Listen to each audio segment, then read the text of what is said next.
এটা সংক্রমণী। এটার কাজ কি? এটার কাজ যাদের বীর্য পাতলা, পাতলাকে গাঢ় করে, এটার নাম হলো সংক্রমণী গাছ। এটা দেখেছেন, এই এই গাছের নাম হলো শিমল। শিমল গাছ। এটা খেলে আপনি গ্যাস ভালো হয়, এটা খেলে আপনার দুর্বলতা সারে, এটা খেলে আপনার সবকিছু মেহর জন্য কাজ করে।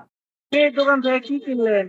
আমি গরুর ওই মুখেতে ঘা হয়েছে, মধু আর সোহাগা কিনলাম। গাছ গাছ এমনি সোহাগা।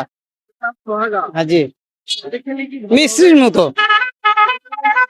হ্যাঁ, সার্জন বলছে, ডক্টর সার্জন, আপনার গরু পশু ডাক্তার বলছে সোহাগা আর মধু দিয়ে ওই জীবের একটু ইয়ে করে দিবে।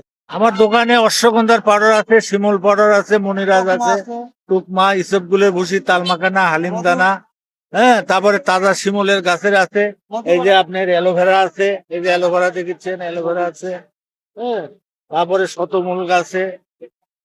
আমাদের কাছে ওই ইসব গুলের ভুসি, তালমাখানা, হালিম দানা, তুকমা দানা, ইসব গুলের এগুলোই আর। এই জিনিসগুলো সংগ্রহ করতে তো অনেক কষ্ট হয়, বিভিন্ন জায়গা থেকে সংগ্রহ না, করা। এগুলো তো আমরা ওই ওষুধি গ্রাম আছে একটা নাটোরের লক্ষ্মীপুরে ওষুধি গ্রাম আছে, ওই ওষুধি গ্রাম থেকে আমরা সংগ্রহ করি। হ্যাঁ, কষ্ট তো অবশ্যই হবে, কষ্ট না হলে জায়গা থেকে বিভিন্ন জায়গা থেকে কষ্ট করে জোগাড় করতে হয়। সেই অনুযায়ী হ্যাঁ। কি আপনাদের লাভ হয়? লাভ তো দেখেন, কিছু তো লাভ হয় লাগবে, না হলে আমরা খাবো কি, পেটে খাওয়ার লোক।